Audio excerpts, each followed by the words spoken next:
Hello बच्चों, good morning बच्चों, all of you. आशा और उम्मीद है कि आप सभी अपने घर पे कुशल मंगल होंगे और ऐसी मैं उम्मीद करता हूँ कि आप सभी अपने घर पे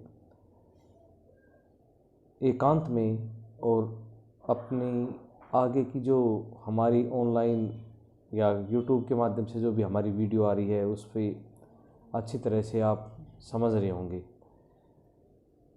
तो बच्चों, इसी कड़ी के अंदर मैं आपको आगे शीत युद्ध के बारे में मैंने आपको बता रहा था। पहला चैप्टर मेरा चल रहा था, समयकालीन विश्व राजनीति का मेरा पहला चैप्टर चल रहा था। तो उसके अंदर मैंने आपको शीत युद्ध के बारे में आपको बता रहा था। तो शीत युद्ध से संबंधित पहला जो हमारा था टॉपिक था उसके बारे में मैंने आपको बताया कि शीत युद्ध क्या है, कि दूसरे विश्व युद्ध के बाद किस प्रकार से विश्व के अंदर ऐसी संकट पैदा हो गया था कि विश्व दो गुटों के अंदर बट गया था, यानी कि अमेरिकी गुट अमेरिकी और सोवियत संघ यानी कि रशिया, दो गुटों के अंदर विश्व बट गया था। और किस प्रकार से विश्व ने एक करवट ली और दोनों गुटों के अंदर किस प्रकार से तनातनी हुई, उसकी प्रक्रिया के बारे में आपको बताऊंगा। तो सबसे पहले आज का टॉपिक है वो है क्यूबा मिसाइल संकट। इसके बारे में सुन लीजिए बच्चों, क्यूबा मिसाइल क्या था ये। देखो बच्चों, 1961 में 1961 के अंदर 1961 के अंदर अप्रैल माह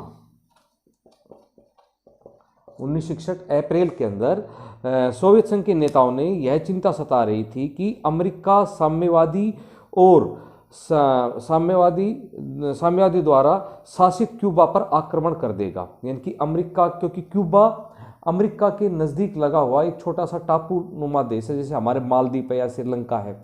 इसी प्रकार से क्योंकि अमेरिका के साथ लगा हुआ एक छोटा सा टापू था, तो अमेरिका को यह लग रहा था कि साम्यवादी ताकतें कि इसके ऊपर आक्रमण करेगी और इसको अपने कब्जे में कर लेंगी। इससे देश के जो राष्ट्रपति है वो फिदेल कास्त्रो ने वहाँ पर तख्ता पलट हो जाएगा। और क्यूबा अमेरिका से लगा हुआ एक छोटा सा तट था और द्वीपीय देश था।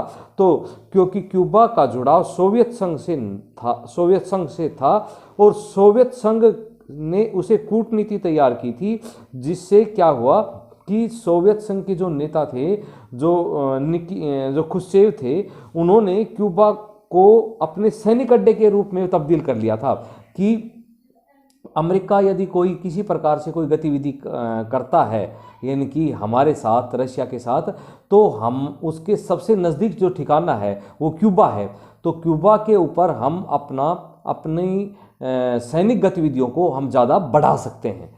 तो इसलिए उन्होंने क्या किया कि क्यूबा को तो वहाँ सैनिक अड्डों के अंदर तब्दील कर दिया। 1962 में खुश्चेव ने क्यूबा में परमाणु मिसाइल तैनात कर दी, यानी कि क्यूबा जो अमेरिका के साथ लगा हुआ टापू था वहाँ पर मतलब कि परमाणु मिसाइल वहाँ पर डिप्लॉयड कर दिए। किसने? रशिया ने, तो सोवियत संघ ने 1962 के अंदर इन्होंने वहाँ पर तैनात कर दिए। और इन हथियारों को तैनाती से अमेरिका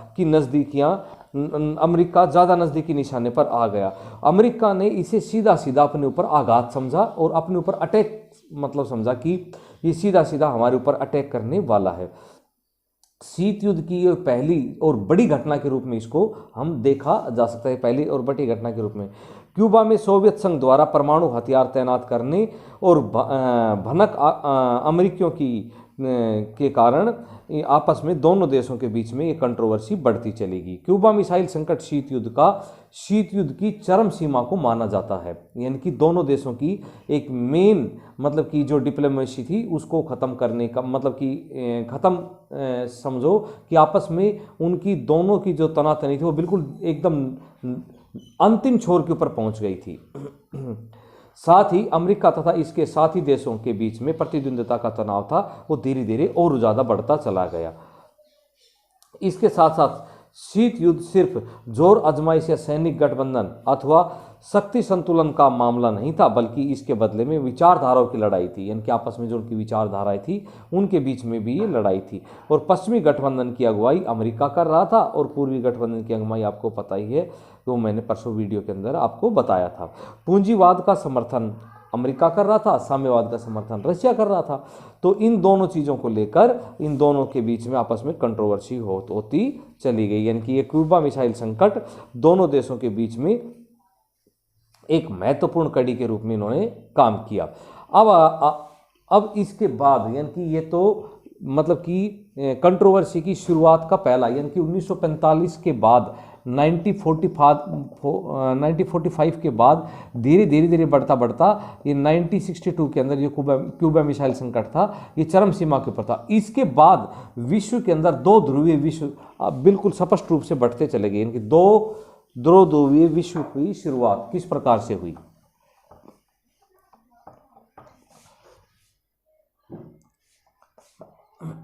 दो ध्रुवीय विश्व की शुरुआत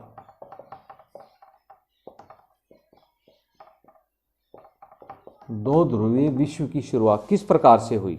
तो देखो बच्चों, दोनों महाशक्तियां विश्व के विभिन्न हिस्सों में अपने अपने प्रभाव को बढ़ाती चली जा रही थी और दुनिया दो गुटों के बीच में बहुत स्पष्ट रूप से बंट गई थी। ऐसे में किसी मुल्क के साथ एक रास्ता अपनाना बहुत ही कारगर उचित नहीं था।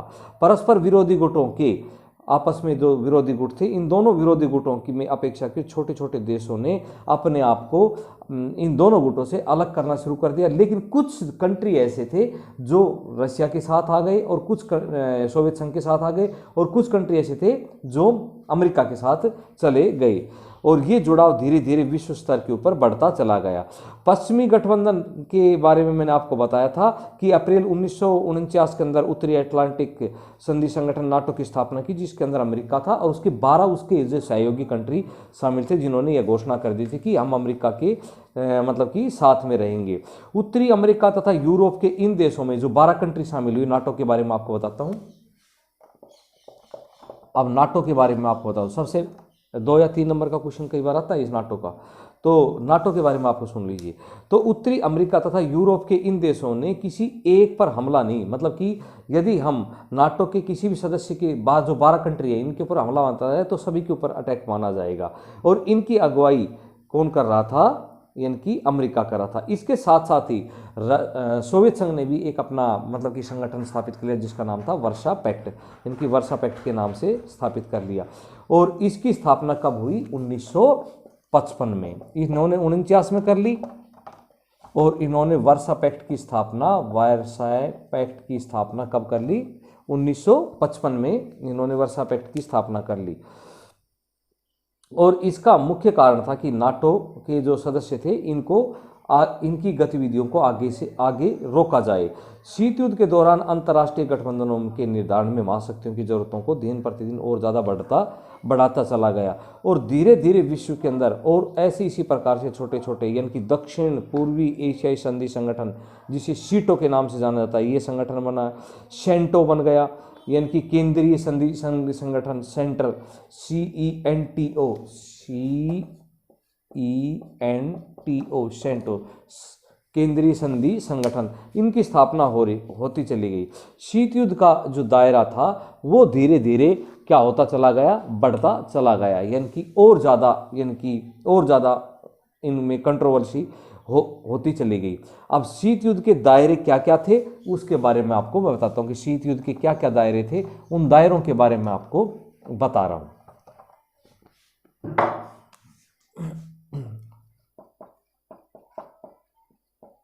शीत युद्ध के दायरे पहले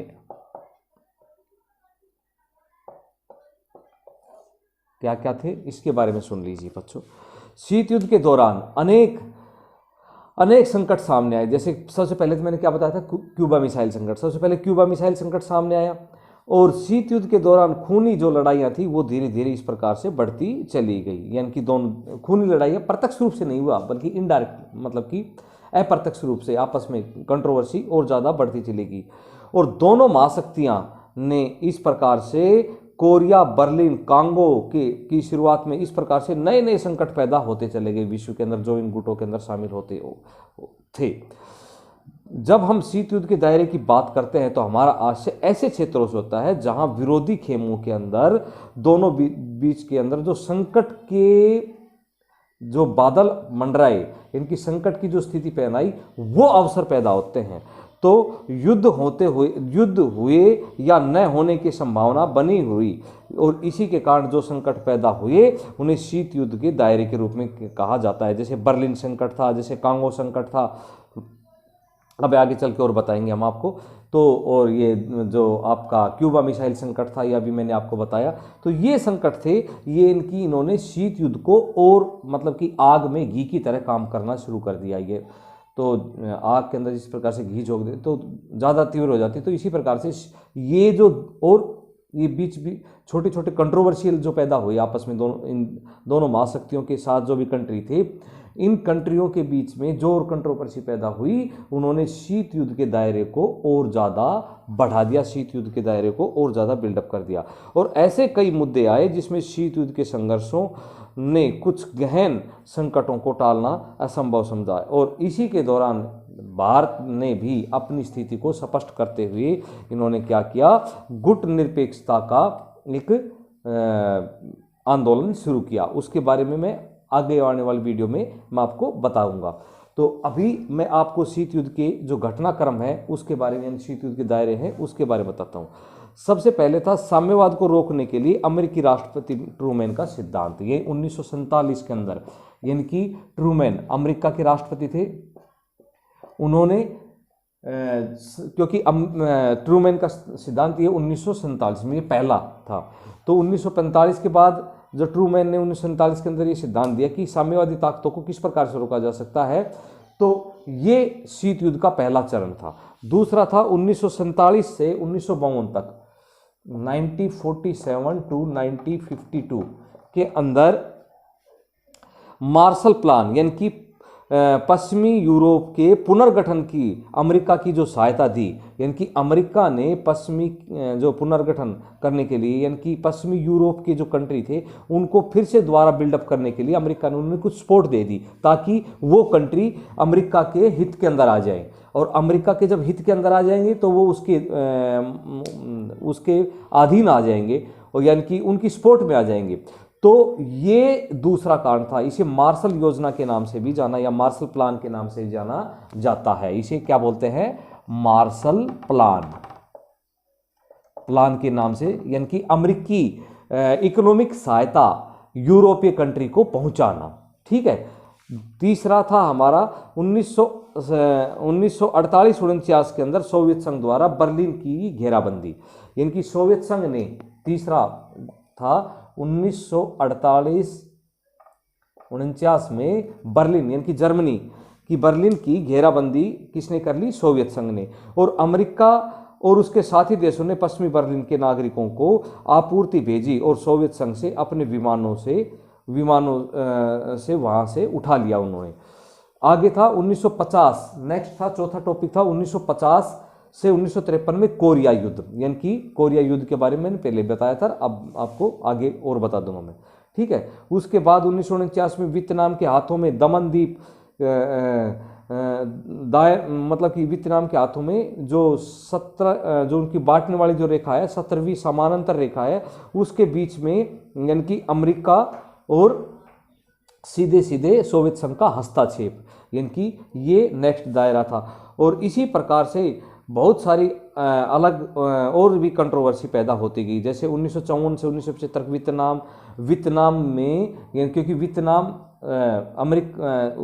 सोवियत संघ सपोर्ट कर रहा था, तो वियतनाम का अमेरिका के अंदर हस्तक्षेप करना, तो ये शीत युद्ध के दायरे का 1954 से 75 के दौरान ये अमेरिका ने वियतनामियों के इंटरनल मामले में हस्तक्षेप करना शुरू कर दिया, तो ये शीत युद्ध के दायरे को और बढ़ा दिया गया। तो ये चीज़ें थी। नेक्स्ट हमारा था कि 1961 में बर्लिन दीवार खड़ी करना, यानी कि पूर्वी जर्मनी पश्चिमी जर्मनी के बीच में दीवार खड़ी करना, और शीत युद्ध का दायरे का। आगे 1962 में जैसे क्यूबा मिसाइल संकट, डोमिनियन रिपब्लिकन स्टेट में अमेरिकी हस्तक्षेप का करना, कब, 1965 के अंदर, यानी कि जो अलग स्टेट थे उनमें अमेरिका ने इंटरनल मामले में उनके हस्तक्षेप करना प्रारंभ कर दिया। तो ये 1965 के अंदर चेकोस्लोवाकिया जो सोवियत संघ के साथ था, सोवियत संघ का एक मतलब कि अभिन्न अंग था, वो चेकोस्लोवाकिया में सोवियत संघ का हस्तक्षेप मतलब कि उनका एक पार्ट था, तो उसके अंदर हस्तक्षेप इस, और अमेरिका का चेकोस्लोवाकिया का सपोर्ट करना, यानी कि उसको सपोर्ट देना, ये शीत युद्ध का दायरा था। तो इस प्रकार से ये इतनी सारी घटनाएं थी जिन्होंने शीत युद्ध की सीमाओं को कई, यानी कि कई एंगल तक तैयार कर दिया, यानी कि कई रूपरेखा तैयार कर दी। तो ये शीत युद्ध की दायरे थी। अगले जो नेक्स्ट जो कल में वीडियो आएगी उसके अंदर गुटनिरपेक्ष आंदोलन के बारे में बताऊंगा आपको, और नई अंतरराष्ट्रीय अर्थव्यवस्था के बारे में बताऊंगा। ये आप शीत युद्ध के आज मैंने दायरे कराए, इसके क्वेश्चन और आंसर आप खुद करके देखना, कोई डाउट्स हो तो आप मुझसे पूछ सकते हो।